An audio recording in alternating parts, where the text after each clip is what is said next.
What is up? What is going on, everybody? And I am back with the Mariners post-game recap. It feels really good to say that. That's essentially where I started with YouTube, was doing these post-game recaps for the Mariners. So obviously this offseason is a little different for me. Had to talk about some things I'm not used to talking about, breaking down moves and stuff. But now we are back to actual baseball. It's just spring training, not a big deal, but it's fun to talk about real baseball. We made it. We got through the offseason. We did it all. Still chances for moves to be made, but we are getting a chance to talk about some real baseball, and it feels good. And this means now with the post-game recap starting, like, they're officially back. I don't know if I'm going to have one up for every spring training game. It's going to be tough. There's going to be some days it's just going to be hard to talk about practice baseball, but it is fun. I had to do one for the first game, and it is great to have baseball back. A couple of things before I get started. First and foremost, apologize a little bit for the background, the poor lighting. If you guys watched my last video, my father has passed away recently. So we're helping my mom out with some stuff. So until we get everything kind of situated and settled, it's just going to be some, maybe tough backgrounds. But again, I think you guys are more watching these, listening more than watching. So I think you all understand.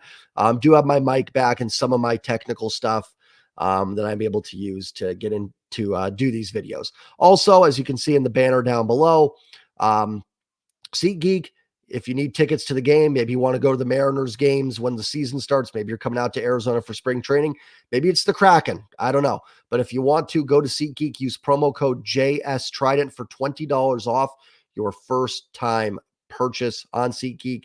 SeatGeek's a great app. You can use the website or the app. They'll tell you if it's a good deal or bad deal. Green means it's a good deal for the ticket. Red means it's a bad deal. So use SeatGeek, use that promo code for any sporting event or concerts or anything else that is on SeatGeek. Go ahead and use promo code JS Trident. Let's go ahead and hop into the game. I'm not going to do a full breakdown of the game. The Mariners lost 8-7. Truly, baseball is back because the Mariners don't score any runs for 6 innings, get down 2-0, tied up, go down 5-2, score and tied up. White Sox take the lead, Mariners take it back, and then they blow it in the 9th inning. So baseball could not be more back because that is Mariners baseball to a T. We've all been through those with getting down behind early, giving up, going, this offense can't score, and then leading to, oh, hey, they came back, and then the pitching blowing it in the 9th inning. So a familiar feeling for us as Mariners baseball's return. Obviously, most of the guys that impacted that late innings probably not going to be guys that make the team, so nothing I'm going to worry about too much, obviously, but just kind of funny. And Ty France got hit by a pitch, another way that we know Mariners baseball is back. So let me talk a little about my thoughts on spring training. I'll be honest with the veterans, I don't really care what they do in spring training. A lot of them are tinkering with little things. Maybe they're trying to adjust a batting stance. Maybe they're throwing a pitch they've never thrown just to see if they can get a feel for it. A hitter might be trying a different swing, a different stance, like I said, just to see if it's something they could work on during the regular season. I think there was one spring training, 2007, maybe I could be wrong on that, where Ichiro had like one hit all of spring. And then, of course, hit his normal 300 in the regular season. I just don't care that much about the results, especially for the veterans. And by veterans, I mean J.P. Crawford, Mitch Garver, Mitch Haniger, even Julio at this point, I'd put in that category. Like, I know what Julio can do. Cal Raleigh.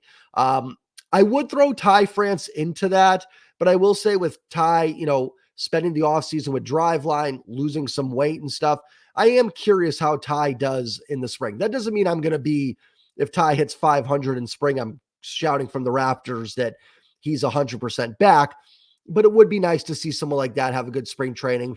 Bryce Miller's splitter is something I would watch this spring training.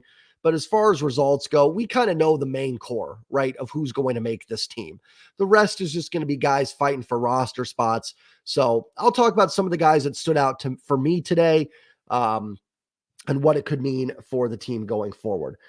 Cole Young did have an RBI, didn't have a hit, but did have an RBI, and I believe it was on a sac fly. I didn't watch all the game. I went back and watched pieces of it. I was out today, so again, maybe not the best post-game recap. Oh, one other thing I forgot to mention, the Mariners left the bases loaded with nobody out in the 4th inning. So blowing a lead late after offense struggling, then getting going and the pitching failing, leaving the bases loaded and Ty France being hit by a pitch. My God, Mariners baseball could not be more back.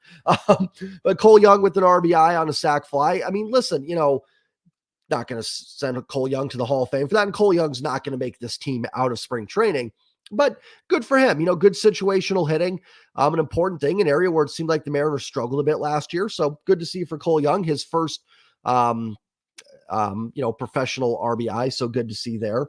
Jorge Polanco drew a walk. Samad Taylor was someone that really stood out. I didn't do a video on him. They picked him up from the Royals in a trade, a few weeks ago. It was a minor deal. I just don't have time to make video on every single minor move that's made. But Samad Taylor hit a home run, the first of the year for the Mariners. He just missed another home run earlier as well. So impressed by the pop that Taylor showed. And he is someone that, can play multiple positions, infield and outfield. So kind of a Dylan Moore maybe. And interested to see that pop because I didn't know that Samad Taylor had that kind of pop in the bat. Now, it's one spring training game. I'm not, you don't want to overreact to good performances and underreact or overreact to good or bad performances or anything like that. But good to see. I mean, Samad Taylor is someone that, an injury, one or two injuries, and he is someone that could definitely find himself on the roster to the point where I'd expect we'd see him this year. Good base runner as well. Good athlete. So definitely someone that could be spending some time in Seattle this year. Not someone that I think is going to put this team over the top or anything like that, but a good depth piece. And that is one thing I took away from the game. The Mariners' depth looks a lot better this year than it has in years past. And Samad Taylor's one of those guys where if somebody goes down, he could step up and be a player for this team. Ty France with a double and hit by a pitch. So Ty France on base twice. He looks trimmer. That he tagged up on a ball from second to third, and he looked nimble. It didn't look like kind of the barrel roll that Ty France normally does. He looked efficient on the base paths. Good to see him with the double. So like I said, with veterans, I don't put a ton of stock into their spring training, but Ty France is someone I'm kind of keeping an eye on because this is a make or break season for Ty France. Obviously was off to a great start in 21 or 22, excuse me. Made the all-star team, then really dropped off in the second half and then struggled pretty much throughout the year last year. Some highs where he started out the year pretty good last year, but just could not stay consistent. And, overall, not a good year for him, but spent the offseason at Driveline, lost some weight. So really curious to see about Ty France. The team bought into him this year. They're giving him a shot to be that everyday first baseman again. That could have been a position they looked to upgrade in the offseason. Again, barring anything last minute. Looks like they're going to roll with Ty France, and good start for him. How about Tyler Locklear, 3 for 3? Came in for Ty France. Again, Locklear is a guy that if Ty France does not work out this year and he continues to, we get more of 2023 Ty France, then Locklear is a guy that could be your first baseman. I think initially Luke Raley would probably move to first base and they would do something like Samad Taylor in left field or Clase, maybe get down the road there. Or just have Canzone play full time. I don't know. I think that would be initially what they would do. But if Ty really struggles out the gate, second half of the year, Tyler Locklear is a guy that could be up on this roster. So really cool to see there. 3 hits for Tyler Locklear. Other than that, Jonathan Clase, 2 for 2 with an RBI. Not only good to see for Jonathan Clase, but man, he's another guy that you can see his impact on the base pass. He scored on that grounder. I think it was Windish that had that ground out that he scored on. Let me see. I forgot which one it was, but it was Spencer Packard who reached on the error. And that scored Clase, and he scored from second on that ball that was hit to the second baseman who bobbled it. The runners were at second and third. It was, like I said, Spencer Packard, don't even know who that is, hit a ground ball to the second baseman, bobbled it. Runner from third obviously scored. There's 2 outs, and Clase hustled around and scored. And you could really see his speed on the base pass, and good to see him with a couple hits. Another guy that could make an impact this year, and again, I'm not trying to overreact and be like, oh, Tyler Locklear went 3 for 3. He's going to play this year 100%. And Jonathan Clase was 2 for 2. And, look good on the base pass. He's 100% coming up in a few weeks. Not what I'm trying to say at all, but, with a strong spring for guys like that, there are already players that are kind of knocking on the door. So Jonathan Clase is a prospect that it's not crazy that he is playing meaningful innings in the second half of the year for the Mariners.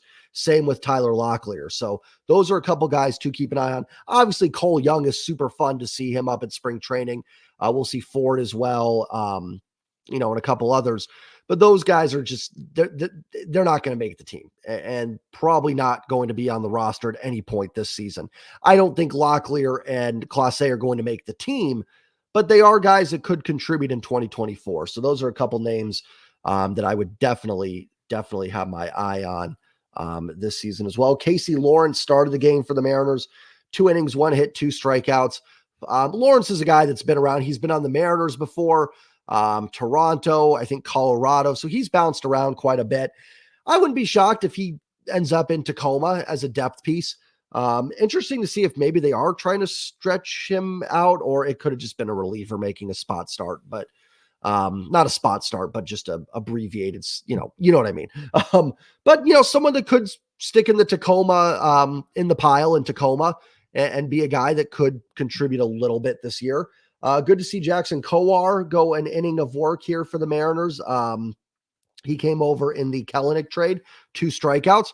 Coar, someone that has a chance to make the team out of spring training. I believe Colin Snyder, right? Colin Snyder's the guy they got from the Royals, I believe. Yes. He threw a shutout inning as well. Let me go back to it here, with a walk and no strikeouts. But Snyder's someone that, again, could make the team as well. So just some guys to keep an eye on down there. And there's some other guys that made appearances, but no one that I'm too focused on that's going to be a part of this roster. Injuries have popped up a little bit so far for the Mariners. Luis Urias is dealing with some shoulder inflammation. And then Santos and Matt Brash.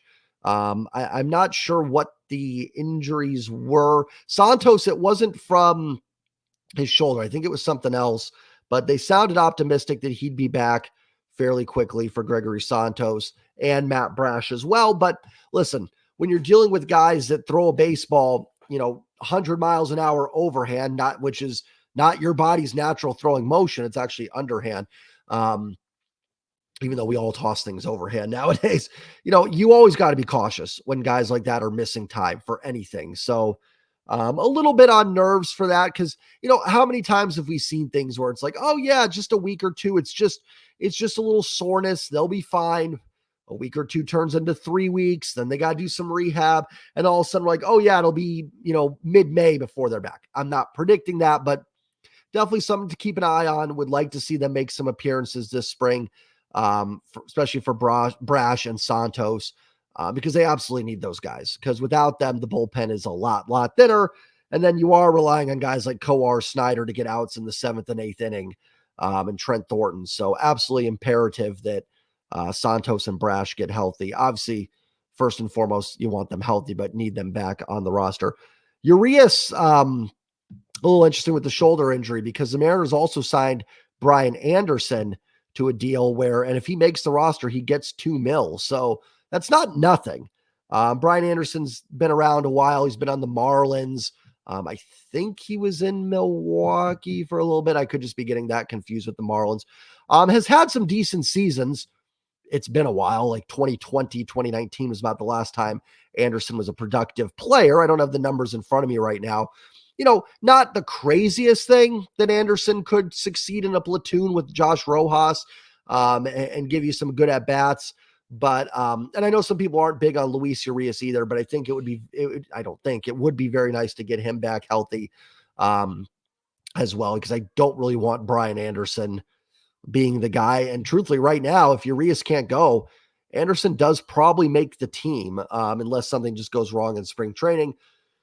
You do have Dylan Moore as well. He could platoon with Rojas, and that may be what they decide to do with that in the meantime as well. But it would be nice to have Urias back, even if you're not a big fan of him. I get it. But he's certainly been a productive hitter more recently than Brian Anderson has. So from that standpoint, I'm not coming on to debate the trade. We can do that another time. But, and like I said, I was a fan of that trade. I'm usually okay with trading relievers for possible everyday position players. But again, I'm not trying to rehash that. But right now, the way the roster stands, it's Luis Urias and Rojas at third base, And if it's not Urias, it's Brian Anderson. And if my options are Brian Anderson and Luis Urias, I'm taking Luis Urias. So hopefully he can get back as well. So again, like I said, in these spring games, Mariners dropped today 8-7. Good to have baseball back. Just fun to hear the crack of the bat again as normal. With the veteran guys that we know are making the team, not too worried about them. Ty France, I'm a little intrigued about just because of his offseason. Avoiding injuries is the other key. Just please stay healthy for everybody on this team. And then, the prospects, it's fun to watch. Like I said, Locklear, Clase, guys that keep an eye on. Samad Taylor's interesting, not in a prospect level, but an interesting piece that, again, is not far away from maybe having a spot on this team. So someone to keep an eye on there. They had successful days today. And then another game tomorrow, and we will continue it. I don't know if I'll have a post-game recap tomorrow. This is more of like a spring training conversation than really a post-game recap. But baseball is back. Like I said, Mariners leave the bases loaded with nobody out. Ty France hit by a pitch, and the Mariners have a funky, weird game that they lose late. Baseball is back, baby. So really excited to have baseball back. If you're new here, hit that subscribe button. If you're not new here, or if you are new here, hit the like button for me. Just helps out the channel tremendously if you've made it this far. And again, if you're going to use SeatGeek, use that promo code. Appreciate everybody's patience with everything. Baseball is back, everybody. Have a great night. Enjoy the rest of your weekend, and go Mariners. Peace.